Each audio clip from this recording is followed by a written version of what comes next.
People used to treat me like I was nothing, a mere shadow in my father's garage.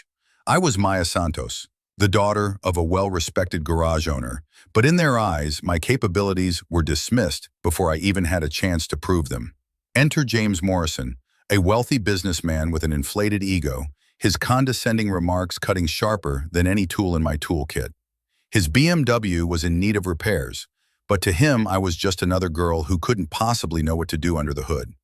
Just as I was about to tackle his smirk with my wrench, Robert, a weary truck driver, pulled in, desperate and needing help.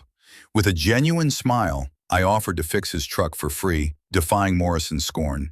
The satisfaction of helping Robert fueled my quiet confidence, even as Morrison wasted no time in orchestrating a bureaucratic ambush that threatened everything my father built. Hardened. When David Washington, a labor lawyer, stepped in, my anger transformed into strategy. I delved into evidence, uncovering Morrison's pattern of predation towards small, minority-owned businesses, including my own. The day of reckoning arrived as Morrison, flanked by his associates, swaggered into my shop only to be met with Robert and unexpected allies, ready to expose his deceit. As he squirmed in humiliation, the tide turned. Robert offered me a lucrative contract. Now, in my newly thriving shop, I reflect on the journey, how kindness and strategic thinking helped me reclaim not just my father's legacy, but my own. This isn't just my triumph, it's a beacon for everyone battling against systemic challenges. Subscribe for more stories that showcase resilience and empowerment against adversity. I've been fixing cars for years, your repairs will take a day. Right, he scoffed, glancing dismissively at her father's shop. Let's just say I'll stick with someone who knows what they're doing. Frowned, the tow truck driver stepped in, a protective glint in his eyes. She's one of the best mechanics around, James. Give her a chance. Waved him off, dismissive. No offense, Tom, but I'd rather not risk my car on untested talent. His words hung heavy with prejudice, a slight that twisted in Maya's gut. Just as she finished with his car, Robert's old truck sputtered into the garage, smoke trailing behind. Maya didn't hesitate. Let's get you fixed up, Robert. No charge. Really? Thank you. Robert's eyes widened in genuine surprise. But just as she smiled, her phone buzzed. It was the local inspector's office. We're here for a surprise health inspection, a cold voice announced. Morrison's icy grin swirled in her mind. Is this a joke? She muttered as she watched the inspectors crawl over every inch of her shop, taking notes like vultures.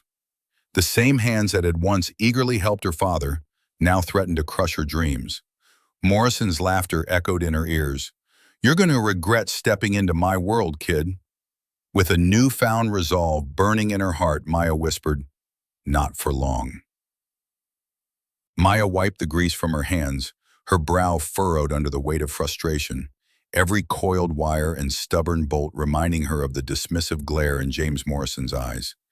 He had strutted into her shop, arrogance lacing his voice as he doubted her skills, throwing around money like it would mask his prejudice. Even Tom, usually quick with a laugh, couldn't mask his discomfort under Morrison's patronizing bravado. Her fingers brushed against the chassis of a battered truck, empathy swelling within her as she recalled Robert's surprise when she offered to fix his vehicle for free. It was a small act, but his gratitude felt like a quiet rebellion against the systemic disdain she endured. A clang echoed from outside, jarring her thoughts, as Morrison's entourage arrived, accompanied by overzealous inspectors. An orchestrated attack aimed at undermining her. As they scrutinized her workspace, whispering about infractions, Maya felt her father's presence in her mind, urging her to stand strong in the face of adversity. But the knot of indignation in her chest tightened with each mocking glance they cast her way. With each minute that passed, she felt the simmering resentment morphing into a hard resolve. She was tired, not of the work, but of the condescension that clawed at her dignity. David's arrival felt almost like a lifeline, fueling her determination. His revelations about Morrison's pattern of oppression ignited something deeper within her. She began cataloging receipts and evidence, piecing together a strategy, her anger transforming into a methodical pursuit of justice. The tide was shifting, and she could feel it. A quiet storm gathering, poised for release. Her heart raced in anticipation, knowing that the next encounter would be different. Martin's smirk wouldn't go unchallenged any longer. Maya wiped her hands on a rag, watching as Morrison strutted into the garage, his smug expression infuriating. "So, you think you can fix my BMW?" he sneered, arms crossed. She met his gaze with unwavering confidence. "Just watch," Maya replied, her voice steady. Each time she opened her toolbox, it felt like a small victory against the weight of his expectations. After a long day, as she finished the last details on the car, Robert's truck sputtered in, smoke rising from the hood. He looked weary, but his hope flickered. "Can you help me out?" "Of course, I'll get you back on the road," Maya assured him, warmth radiating through the garage. Morrison appeared later, flanked by inspectors. "You know this place won't pass," he chuckled. But Maya's heart raced with a clarity she hadn't felt before. Each defiant look exchanged with Robert and Tom ignited her courage. When David Washington arrived, Maya felt a jolt of empowerment. "We'll gather evidence," he said. Maya nodded, resolve mounting. She combed through the records, and each document she uncovered unraveled Morrison's twisted tactics. "Looks like you've got a real strategy there," Tom remarked, pride evident in his tone. Maya smiled softly.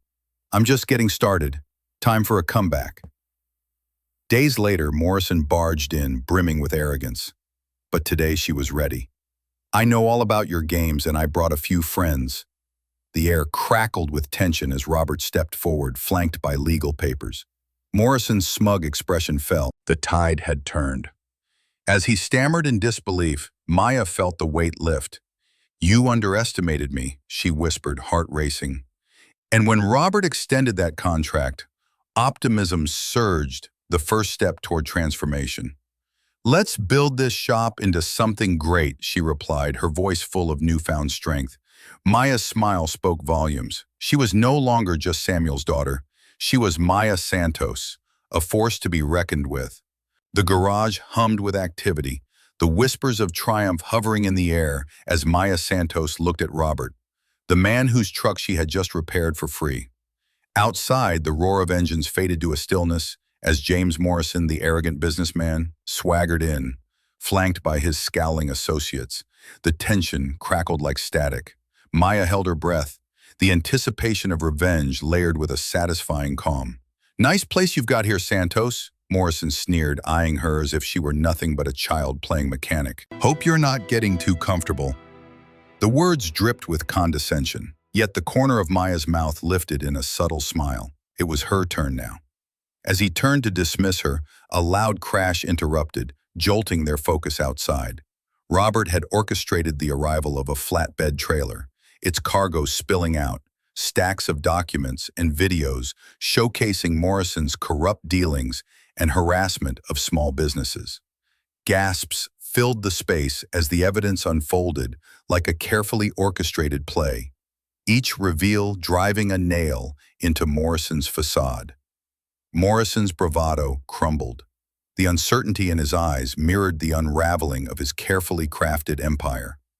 "What is this?" he shouted, his voice laced with desperation. "Just some history being rewritten," Maya replied, her voice steady and empowered. The room buzzed with silent applause as her community began to gather, mere seconds away from witnessing the just reckoning. Robert stood beside her, offering his hand. "I want you on my team, Maya," he said, proud and determined, his offer ringing like a victory bell. Maya turned to Morrison, who now jostled uncomfortably, the weight of his arrogance turning to lead. "This isn't just about me," she said, the strength of her voice cutting through his feeble defenses. "It's about all of us." With one last glance at the man who had endeavored to sow discord, Maya felt a surge of fulfillment and quiet triumph. The echoes of their past battles lingered, but this moment defined her. Morrison staggered back, engulfed in humiliation, as the cheers of support surged behind her.